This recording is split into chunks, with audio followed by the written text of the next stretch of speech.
Buenos días, ¿cómo están? Buenos días también a nuestra familia que está con nosotros vía la red social. Vamos a continuar en oración, hermanos. Señor Papá, te damos gracias esta mañana que podemos estar aquí juntos como una familia, Señor, como tus hijos y hijas, Señor, dándote nuestro agradecimiento, Señor, cantándote a ti porque, Señor, tú eres digno, mi Dios, de nuestra alabanza, tú eres digno de nuestra ofrenda, Señor, y tú eres digno, Señor, de conocer, mi Dios, y queremos conocerte a través de la enseñanza y la predicación de tu palabra, Señor, y esta mañana te pido, mi Rey, que nos concedas a cada uno de nosotros una mente enfocada, Señor, que nos ayudes a remover todas las distracciones y, como dice tu palabra, a traer cada pensamiento cautivo en obediencia a Jesucristo, Señor. Queremos reconocer quién eres tú, queremos reconocer tu grandeza, Señor. Te pido que me concedas a mí las palabras, Señor, para que tú seas honrado y glorificado a través de este tiempo de estudio, Señor. Y también quiero orar por nuestros hermanos y hermanas que están pasando dificultades, por los hermanos que están enfermos ahora mismo. Señor, te pedimos que en este lugar, Señor, tú les des esa fortaleza en su hombre interior, mi Rey. Te pedimos que les traigas sanación, mi Rey. Te pedimos que les ayudes a superar las dificultades que tienen en su vida y que hoy puedan encontrar ese gozo en tu presencia, Señor. En el nombre de Jesús, amén. Vamos a saludarnos, por favor, unos a otros.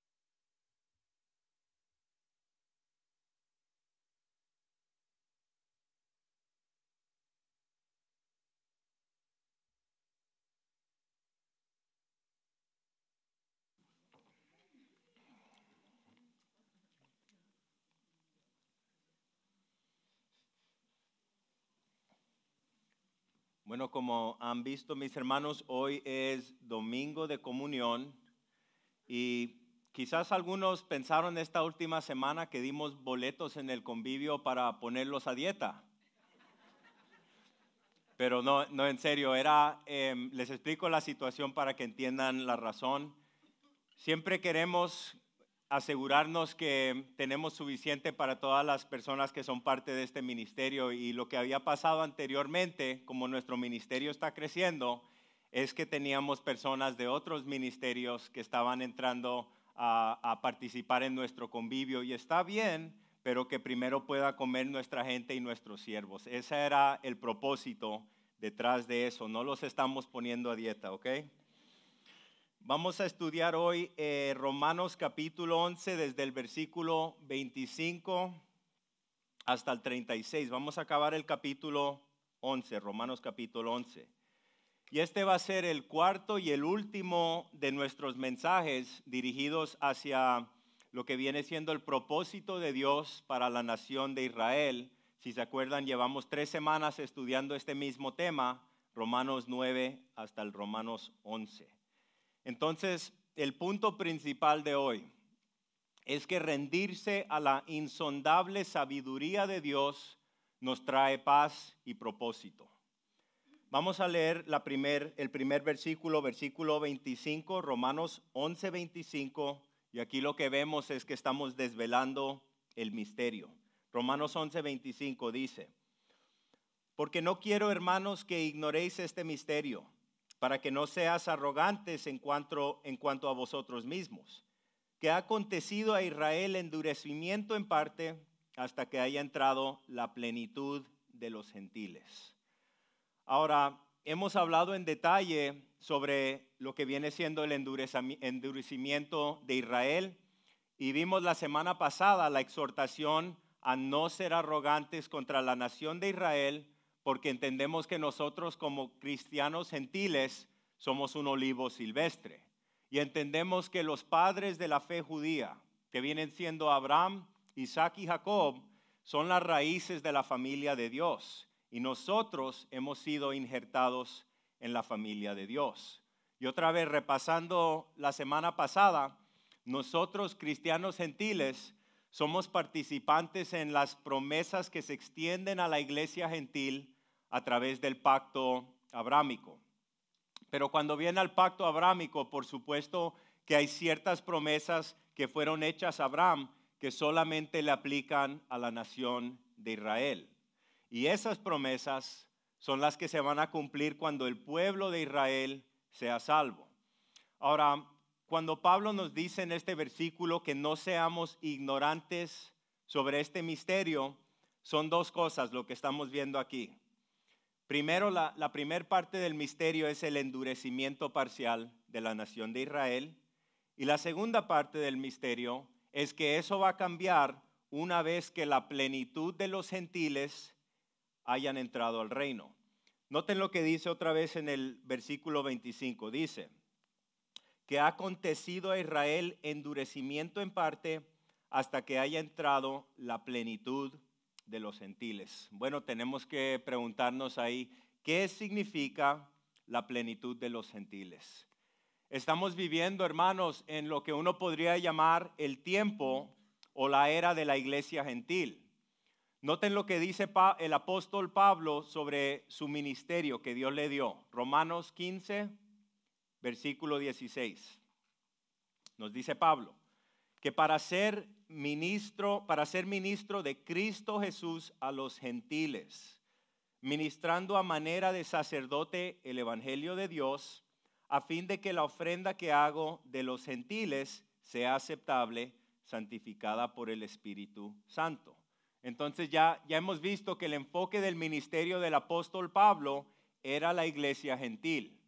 Otro ejemplo, miren lo que dice en Tito, capítulo 1, versículo 1, la primera parte. Nos identifica Pablo y dice: Pablo, siervo de Dios y apóstol de Jesucristo, conforme a la fe de los escogidos de Dios. Entonces otra vez la escritura nos afirma que cuando el último gentil escogido de Dios sea salvo, entonces lo que va a pasar en ese punto es que Dios tratará una vez más con la nación de Israel. Y cuando llegue ese tiempo, esto es lo que va a pasar. Versículo 26 y 27, Romanos capítulo 11. Dice la escritura: y luego todo Israel será salvo. Como está escrito, vendrá de Sión el libertador, que apartará de Jacob la impiedad. Y este será mi pacto con ellos cuando yo quite sus pecados. Noten en el versículo 26 qué significa cuando dice que todo Israel será salvo. Pues si ustedes han estudiado este tema en detalle, saben que hay diferentes puntos de vista sobre este tema específico. Pero esto no está hablando de lo que llamaríamos Israel espiritual. El Israel espiritual incluye también a los creyentes gentiles. Y cuando dice aquí que todo Israel será salvo, esto tampoco está hablando del remanente entre los judíos que vemos hoy. Miren lo que dice en Romanos 11:5, les enseño. Hemos visto aquí que por su gracia el Señor mismo ha preservado un remanente desde los días del apóstol Pablo hasta estos días, que vienen siendo los elegidos creyentes judíos mesiánicos. Dice Romanos 11, versículo 5. Y de la misma manera, también ha quedado en el tiempo presente un remanente conforme a la elección de la gracia de Dios. Entonces, yo sé que esto lo hemos tocado una y otra vez, pero acuérdense que el remanente son los judíos individuales que se están salvando hoy. Pero hemos visto que la mayor parte de la nación judía ha rechazado a Jesucristo como su Mesías. Ahora, también hay un punto de vista que dice que todo Israel se refiere solamente al remanente de Israel de la era de la iglesia. Pero hermanos, eso no es una buena interpretación de este texto. Y esta es la interpretación que les quiero explicar. Pronto vendrá lo que llamamos la gran tribulación. Pronto vendrá el tiempo donde la iglesia de Dios será raptada y el mundo entero va a entrar en un periodo de angustia. El mundo va a entrar en un periodo de la ira de Dios. Entonces, ¿de qué judíos se está hablando aquí cuando nos dice la Escritura que todo Israel será salvo? Pues si estudiamos el libro de Apocalipsis, vemos que son los que oyen la predicación de los 144,000 testigos judíos. No voy a leer las escrituras, pero aquí están, por si acaso las quieren apuntar. Apocalipsis 7 y Apocalipsis 14. Apocalipsis 7, versículo 1 al 8 y Apocalipsis 14, versículo 1 hasta el 5. También de los dos testigos, Apocalipsis 11, desde el 3 hasta el 13. Muchos teólogos piensan que quizás son Moisés y Elías, los dos testigos. Y también del ángel, Apocalipsis capítulo 14, versículo 6. Entonces la manera que se puede entender esto es que cuando dice todo Israel, se refiere a la nación de Israel entera que sobrevive el juicio de Dios durante este tiempo de gran tribulación. Y esta profecía se cumple con lo que vemos aquí en Jeremías capítulo 31, versículo 31 hasta el 34. Miren lo que dice aquí. Dice el Señor: vienen días, declara el Señor, en que haré con la casa de Israel y con la casa de Judá un nuevo pacto. No como el pacto que hice con sus padres el día que los tomé de la mano para sacarlos de la tierra de Egipto. Está hablando sobre el pacto de Moisés. Mi pacto que ellos rompieron, aunque fui un esposo para ellos, declara el Señor. Porque este es el pacto que haré con la casa de Israel después de aquellos días, declara el Señor. Pondré mi ley dentro de ellos y sobre sus corazones la escribiré. Entonces yo seré su Dios y ellos serán mi pueblo. No tendrán que enseñar más cada uno a su prójimo y cada cual a su hermano, diciéndole: conoce al Señor, porque todos me conocerán, desde el más pequeño de ellos hasta el más grande, declara el Señor. Pues perdonaré su maldad y no recordaré más su pecado. Esa es una escritura profética y eso es lo que vamos a ver en el cumplimiento de cuando el Señor vuelva otra vez su atención a la nación de Israel y el Señor mismo salve a toda Israel. Ahora, es importante notar que la misma manera que la escritura nos dice que la salvación del último gentil va a iniciar lo que viene siendo la salvación de Israel, la salvación de Israel va a iniciar lo que llamamos el reino milenario de Jesucristo. Seguimos en el versículo 28, Romanos 11, 28. Nos dice la escritura: así que en cuanto al evangelio, son enemigos por causa de vosotros, pero en cuanto a la elección, son amados por causa de los padres. Entonces tenemos que preguntarnos, hermanos, si sabemos que la nación de Israel no fue elegida por su piedad, por su justicia, ¿será que la nación de Israel puede ser rechazada permanentemente por su pecado? No, por supuesto que no. Porque cuando dice aquí en el versículo 28, dice: pero en cuanto a la elección son amados por causa de los padres. Esta palabra elección en la Biblia da el sentimiento de gracia, sin ningún mérito en absoluto. Entonces lo que está diciendo en este versículo es que el pueblo judío es enemigo de los gentiles creyentes por la hostilidad que ellos tienen hacia el evangelio. Pero a la misma vez está diciendo que para Dios el pueblo judío es amado por causa de los padres. Lo que significa esto es que Dios, Jehová, no romperá su pacto con Abraham, Isaac y Jacob, que otra vez vienen siendo los padres de la fe judía. Seguimos en el versículo 29. Dice: porque irrevocables son los dones y el llamamiento de Dios. Irrevocables son los dones y el llamamiento de Dios. Esta palabra irrevocable lo que significa es que Dios no va a cambiar su decisión sobre Israel. Y esto lo enseña la Escritura claramente. Lo vemos en un ejemplo. Nos dice en Números 23, 19, que Dios no es como nosotros, no dice mentira alguna, ni cambia de parecer. Dios cumple lo que promete. Entonces aquí, hermanos, cuando está hablando sobre los dones y el llamamiento de Dios, los dones o los regalos y el llamado de Dios a Israel no pueden ser cancelados.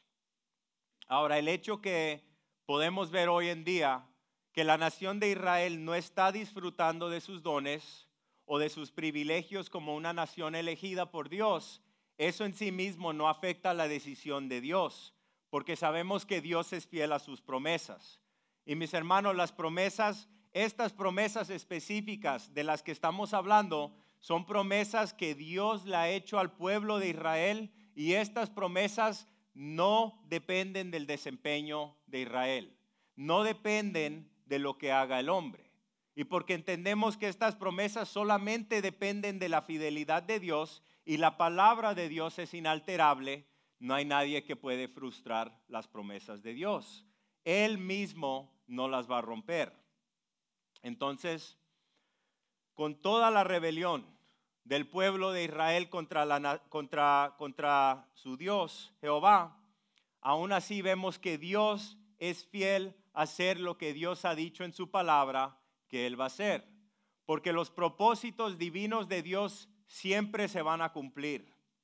Entonces, cuando dice que los dones y el llamamiento de Dios son irrevocables, como punto de aplicación, sí hay un principio en esto que nos aplica a nosotros hoy. Quizás esta mañana hay alguien aquí que en algún punto en tu vida Dios te llamó, que en algún punto tú puedes recordar que Dios te ha dado dones espirituales, pero te has apartado de las cosas de Dios. Y quizás esta mañana tú dices, como yo he fallado en mi vida espiritual, como yo he fallado en el llamado que Dios ha puesto sobre mi vida.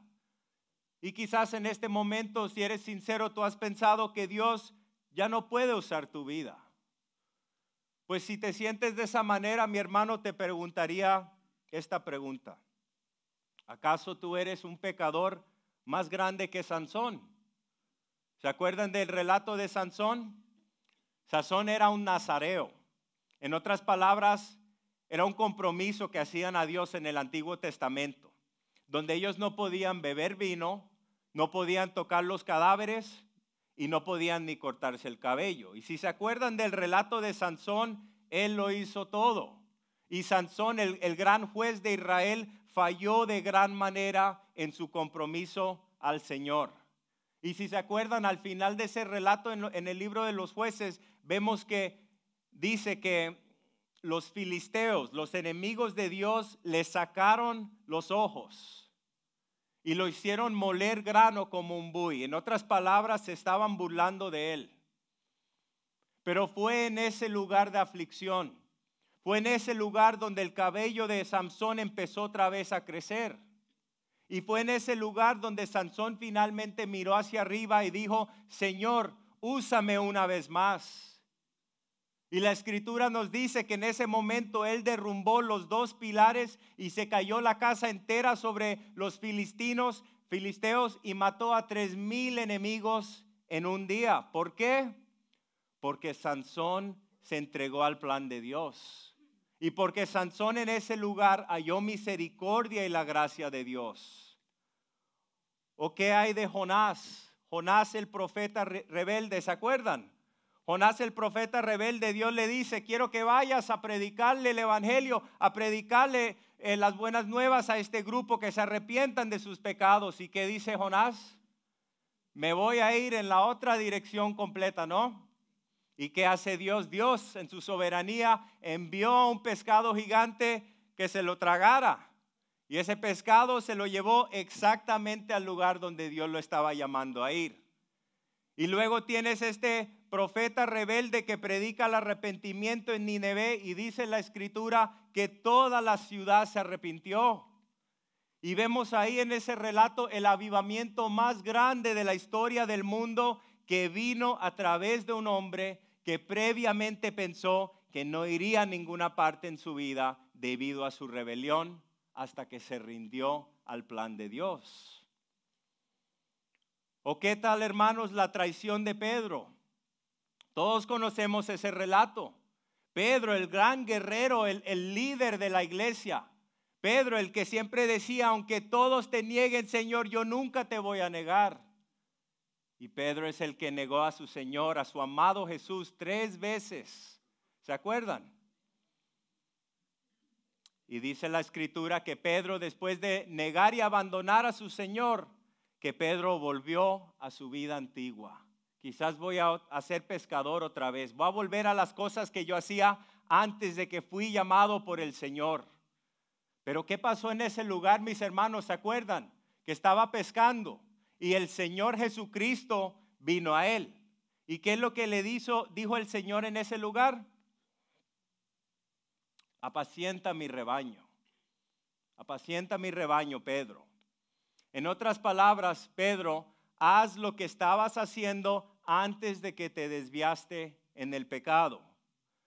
Los dones y el llamamiento de Dios son irrevocables, mis hermanos.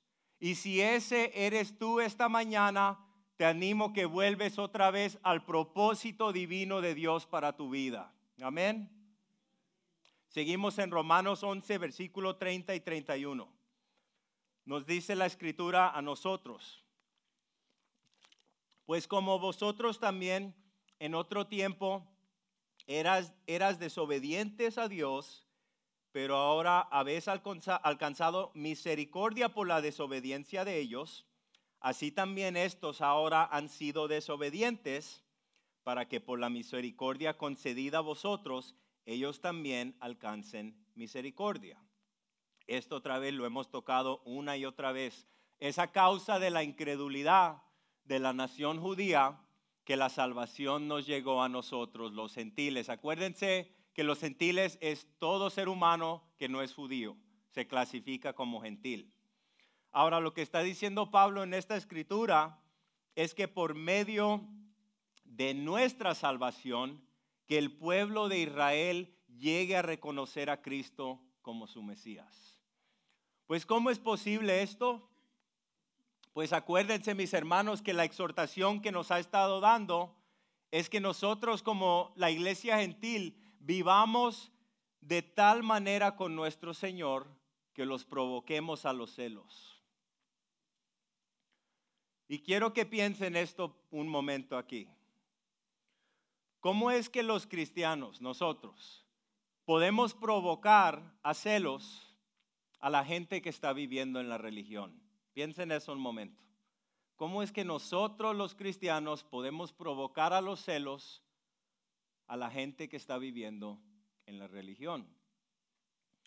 Ahora, al igual que los judíos que rechazaron a Jesús y están fortificados en una religión basada en el desempeño humano que no puede salvar, muchos de nosotros aquí salimos también de la religión.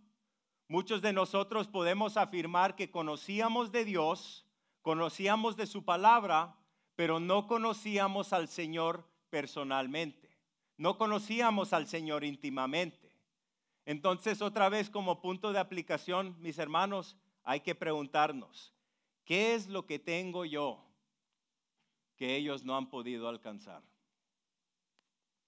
¿Qué es lo que tengo yo esta mañana como cristiano que ellos no han podido alcanzar?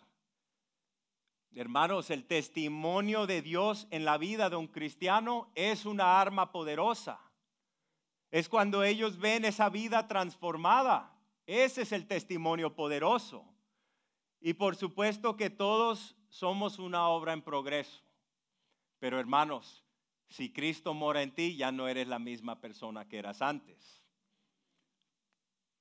Ahora, ¿por qué? ¿Por qué no soy la misma persona que era antes? Porque la Escritura nos afirma que lo que pasa es que el Espíritu de Dios que mora en nuestro interior empieza a hacer una operación, empieza a santificar nuestra vida. Y donde antes solamente había odio y orgullo y rencor, ahora empiezas a tener una compasión y un amor por la gente. empiezas a tener un respeto por la santidad de Dios y por su palabra. Y por eso entendemos, hermanos, que lo que tenemos aquí no es una religión. Lo que tenemos aquí es una nueva vida que proviene del Espíritu Santo que mora en el interior de cada creyente. Y eso, mis amados hermanos, es lo que los va a provocar a los celos. Es cuando ellos se den cuenta que nosotros hemos encontrado lo que ellos han estado buscando. Alguien dijo esto: los hombres pueden ser intimidados por el poder, pero solo pueden ser convertidos por el amor. La espada de la justicia tiene menos poder sobre los corazones humanos que el cetro de la misericordia. Amén. Seguimos en el versículo 32, Romanos 11. Dice la Escritura: porque Dios sujetó a todos en desobediencia para tener misericordia de todos. Debemos recordar en este punto que Jehová escogió a los judíos y que el Señor le dio a la nación judía una gran responsabilidad. Acuérdense lo que dice a Abraham en Génesis capítulo 12, no lo vamos a ver en la pantalla, pero dice esta escritura que en ti serán benditas todas las familias de la tierra. Esa fue la promesa de Dios a Abraham. Pero lo que pasó fue que el pueblo de Israel no estaba dispuesto a compartir la verdad con los gentiles. Y muchos en el pueblo de Israel pensaban que los gentiles tenían que convertirse en judíos y estar bajo la ley de Moisés para ser salvos. Pero Dios declaró en su palabra que judío y gentil, todo ser humano está perdido y condenado. Y es por eso que vemos aquí en esta escritura la afirmación que Dios puede tener misericordia sobre todo ser humano. No importa tu raza, no importa tu pasado, no importa lo que tú has hecho, Dios nos llama a cada uno a venir a Cristo y a recibir misericordia a través de la fe absoluta que ponemos en el sacrificio de la cruz. Es como lo que dice el salmista en Salmos 86, versículo 5, donde dice: pues tú, Señor, eres bueno y perdonador, abundante en misericordia para con todos los que te invocan.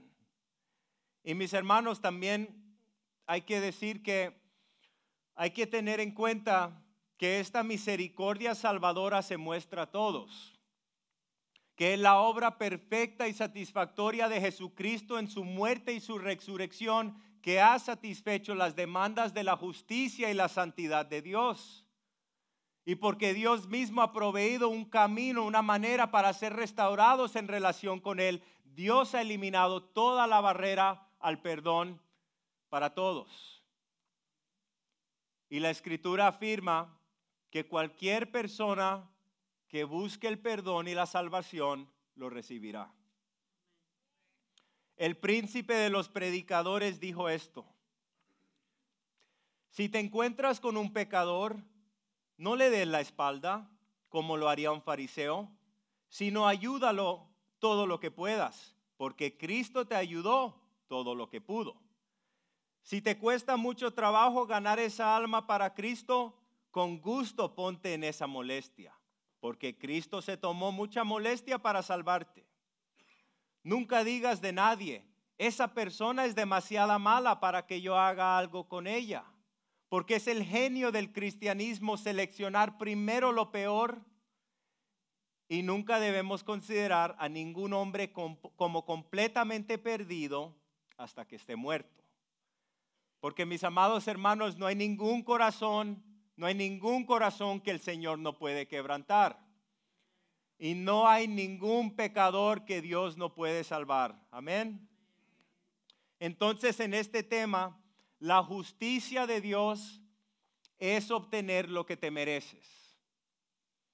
La misericordia de Dios es no recibir lo que te mereces.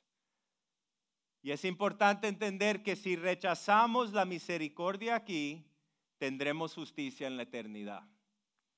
Y por esta razón hay que rendirse a la grandeza de Dios. Miren lo que dice en Romanos 11, voy a leer desde el versículo 33 hasta el 36. Esto es lo que se llama una doxología. Es una expresión de alabanza que glorifica al Señor, y esto lo vemos muchas veces en los salmos de la nación de Israel, que eran los cánticos y las oraciones. Miren lo que dice. Oh, profundidad de las riquezas de la sabiduría y de la ciencia de Dios. Cuán insondables son sus juicios e inescrutables sus caminos. Porque ¿quién entendió la mente del Señor? ¿O quién fue su consejero? ¿O quién le dio a él primero para que le fuese recompensado? Porque de él y por él y para él son todas las cosas. A él sea la gloria por los siglos. Amén. Hermanos, literalmente lo que estamos viendo ahí es que Pablo acaba de exponer este misterio revelado que por un tiempo la iglesia o el pueblo de Israel ha sido endurecido.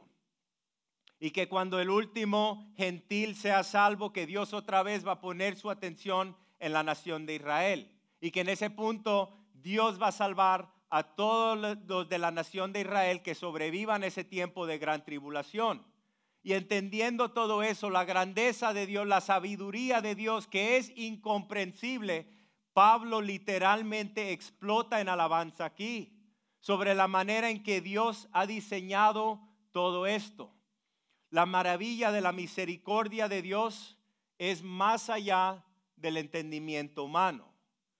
Y aquí, habiendo completado su argumento y habiendo afirmado la soberanía, la integridad y la generosidad de Dios, Pablo no tiene nada más que añadir que un himno de alabanza por la profundidad de las riquezas de la sabiduría y el conocimiento de Dios. Ahora, yo sé que ustedes entienden esto bien. Mientras más uno camina con el Señor, siempre vas a llegar a puntos en tu vida, en tu caminar con el Señor, donde se te acaban las palabras para expresar quién es Dios, la revelación de Dios. Y en esos momentos donde no tienes ni palabras, no te queda otra opción excepto alabarle, exaltarle y glorificarle. ¿Por qué? Porque nuestro Dios es increíble, mis hermanos, y cuando nosotros como cristianos tomamos tiempo para meditar en su plan maravilloso y la grandeza de nuestro Dios, la realidad es que muchas veces ni tenemos las palabras para decirle. Y cuando dice en el versículo 34, porque ¿quién entendió la mente del Señor? ¿O quién fue su consejero? ¿O quién le dio a él primero para que le fuese recompensado? Cuando dice aquí, porque ¿quién ha conocido, entendido la mente del Señor? Estas son citas de Isaías 40:13 y, si se acuerdan, el libro de Job 41:11. Y lo que están enfatizando ahí es tanto la sabiduría de Dios como la soberanía de Dios sobre toda situación. Ahora, es importante afirmar esto también, que nosotros entendemos esto bien, que el Señor nos concede todo lo que necesitamos a través de su palabra y su espíritu para conocerle, para confiar más en Él y para servirle. Pero la realidad, mis hermanos, es que no importa cuán diligentemente hayamos estudiado su palabra, que lo debemos hacer todos, siempre vamos a llegar a un punto donde debemos confesar como el rey David, lo que dice en Salmos 139, versículo 6, sobre la soberanía y la sabiduría de Dios. Dice, tal conocimiento es demasiado maravilloso para mí, es muy elevado y no lo puedo alcanzar. Entonces, otra vez, nosotros conocemos lo que Dios nos ha revelado, lo que Dios nos ha concedido. Pero siempre hay que acordarse que el Creador, el Dios omnipotente, siempre van a haber cosas sobre Dios que no vamos a entender, porque Él es Dios. Y en esos lugares es donde el Señor nos deja asombrados y maravillados. Miren lo que dice en el versículo 35. ¿O quién le dio a él primero para que le fuese recompensado? ¿Quién le dio a Dios primero para que Dios nos tenga que dar una recompensa. Mis hermanos, el Señor no nos debe a nosotros absolutamente nada.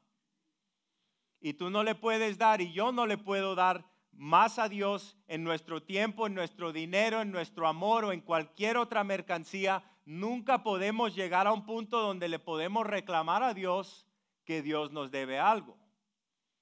Y el versículo 36 dice que porque de Él y por Él y para Él son todas las cosas, a Él sea la gloria por los siglos. Amén. Cuando dice aquí que es todo de Él, lo que está afirmando Pablo aquí es que este plan vino de Dios. Este no fue un plan del hombre.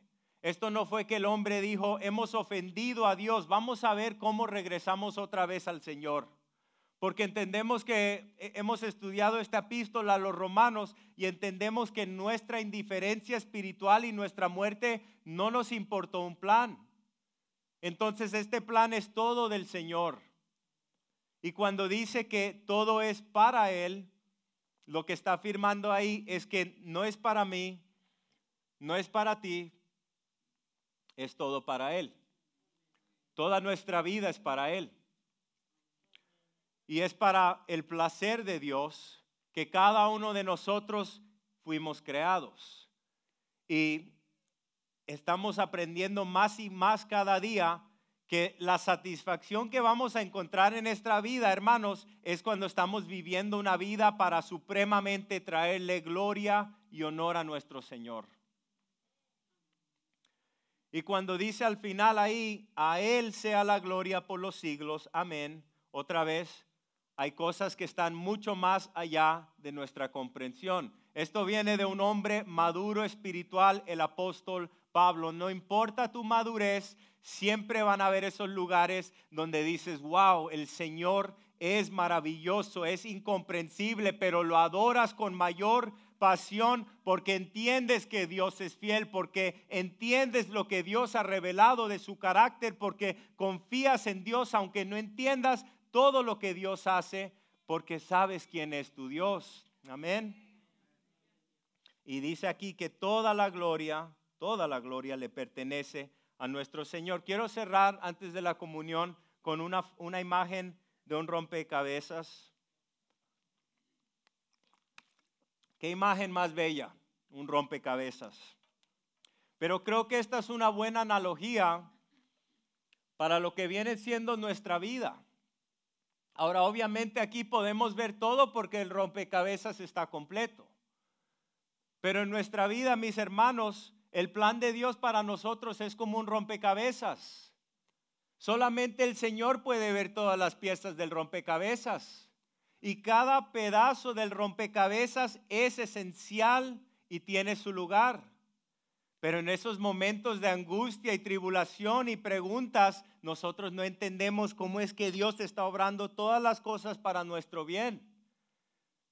Pero cuando entendemos que el Señor es absolutamente soberano y sabio y que el Señor está cuidando a su rebaño, podemos tener una confianza que el Señor ya ve nuestras vidas en lo absoluto, completado, y podemos confiar en el Señor. Amén.